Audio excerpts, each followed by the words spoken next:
Hi, it's Chris with Implied Music, and today I want to take a look at the 12 bar blues. At its simplest, it's just the primary chords of any key, the 1, 4, and 5, the three major chords that we, use in any major key. But as it's practiced by jazz musicians in the bebop tradition and further, it's a much more elaborate tapestry of two fives, of circle of fifths, of chord substitutions. And because of that heritage, it's a great study in, European classical tradition almost. You can learn a lot about chord relationships and harmonic centers by studying American Songbook standards. And in this case today, we're going to look at the blues formula. There's, I don't know, 4 levels, 5, who knows? Let's look at some of those.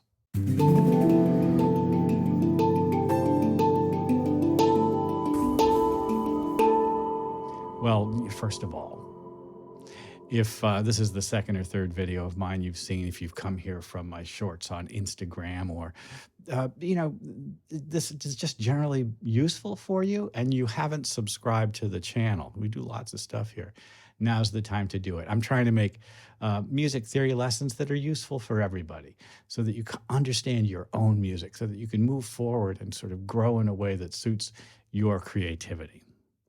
So to that end, I want to talk a little bit about Western classical music, but I'm going to do it through the lens of this very powerful chord progression, the blues. Well, I'll be surprised if there are many of you who don't know what a 12-bar blues formula is, but it's easy for me to remember when I didn't. I remember being 14 years old, sitting at the piano in the band room in my high school, and my friend Mark, who I didn't know very well, walked in and said, "Let's play a blues." I didn't know what the formula for a blues was at that time. And he showed me, and the thing that he showed me was the most basic, simple formula. And here it is: 4 measures of the 1 chord. In this case, it's C7. 4 bars, and I could play 4 measures any way I'd like. I could play just block chords, I could do a stride, I could do a stomp. Whatever it is I do, there's 4 measures of it. 2 measures of the 4 chord, and the 4 chord, of course, is another primary chord, back to the 1 chord. So far, it's only been 1 and 4. A measure of 5, a measure of 4, and then home to 1. That is the skeleton, the structure, the armature, they say, as you're building a sculpture, the thing that's inside, holding it up, of the simple blues. There are many embellishments that we can use.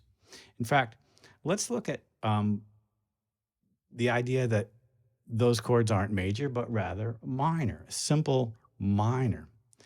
In the minor blues, things are replaced with minor chords instead of dominant. So the 1 chord is minor, the 4 chord is minor, and then back to 1. But here's the beautiful sort of replacement concept.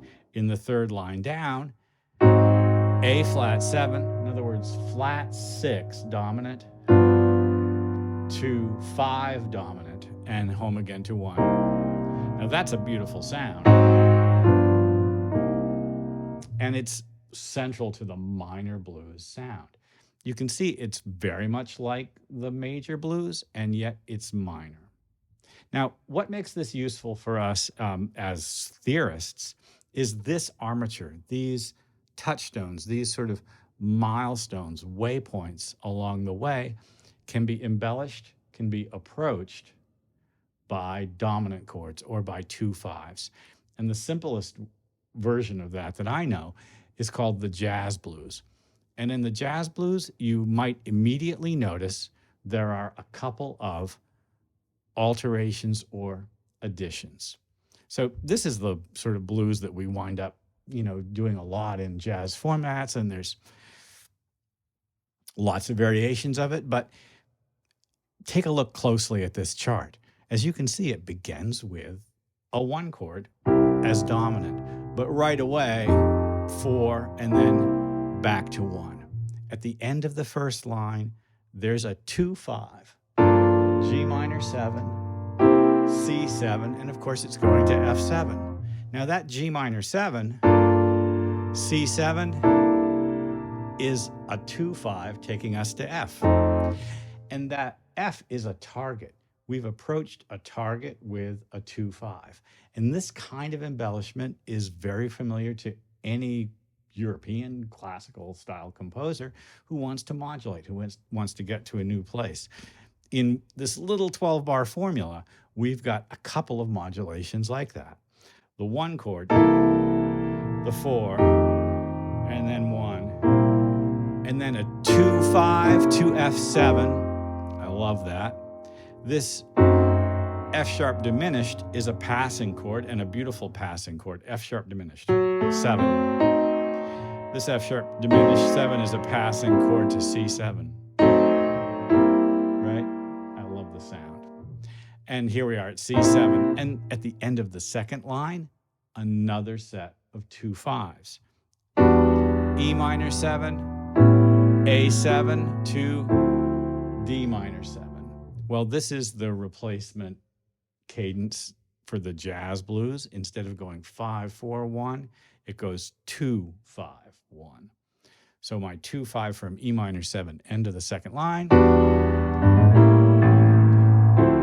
to D minor 7 to G7, and then here we go, right around kind of the harmonic highway. C7 down to the 6 as a dominant chord, which is the 5 of D minor 7, which is the 5 of G7, which is the 5 of C7. We've rolled around the circle of fifths. We've created an embellished version of what was originally a very simple 3-chord framework. And the embellishments are all kind of tonic-dominant relationships or embellished tonic-dominant relationships, 2-5-1. It implies the possibility that once we establish a target chord like F7, we might be able to start way out around the circle of fifths and ratchet back to it. And in fact, we're going to see that in the next example. So Blues for Alice is structured as a 12-bar blues, and it's got those same milestones. 1 chord in measure 1, a 4 chord in measure 5, and then the last 4 bars, 2-5-1. But in between, there's a lot going on. And I think the thing that I really admire about it is after the initial statement of the 1 chord, we start going around the circle of fifths, and we begin on the 7th step of the F scale. And we get 7, 3, 6, 2, 5 as a minor 7 to F7, and we wind up on B flat 7. I'll tell you what, it's just the longest path you can take to get someplace. You could analyze the E minor 7 flat 5 there as a member of a B flat system. I'm starting in some respects, you can think of it as flat 5, 7, 3, 6, 2, 5, 1. And that's a fairly kind of familiar American songbook formula. Flat 5 is, could appear as a half diminished chord or sometimes fully diminished chord. Flat 6, 7, 3, 6, 2, 5, 1.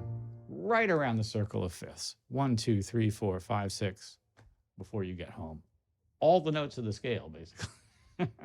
And then after the B flat 7, a 2-5, B flat 7 to E flat, right? And then kind of 3, 6, and then a flat version of the same. Those chromatic lifts out are very exciting. Let's look at it as it appears in the iReal Pro chart. So here it's kind of even easier to see because it's arranged in, 4 measure lines. The F major gives way to a cascade of 2-5s, right around the circle of fifths. And I just love that sound. It's so cool. Sometimes the D flat 7 can be a good substitute for the G7. 2, 5, 1 to B flat, but we don't stop there. B flat minor 7, E flat 7, and then this chromatic system. More chromatics. G minor 7, 2, 3, 4, C7, and we don't even resolve to F. We go 3, 6, 2, 5.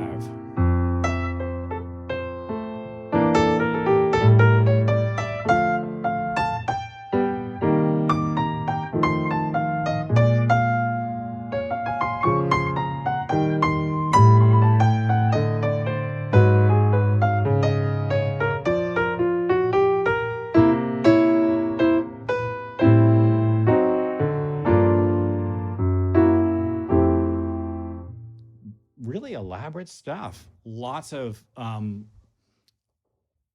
diversions along the way, and yet the milestones remain the same. The markers are the target of the 1 chord in measure 1, the 4 chord on measure 5, 2, 5, 1, or 5, 4, 1 in the last line. That 12-bar form, the form is like the skeleton, the bones inside your body holding it up. Those 2 5s, those elaborate pathways to get you to those locations, that's what makes it beautiful and what makes it worth studying and what makes it so much like, classical music of sometimes even think of it, the earliest periods, right? Well, get out your real book, dig into some tunes. It's right there for you. I hope this has been useful. Like and subscribe and ding the bell. You'll be notified when I do my videos, and I'll see you next time.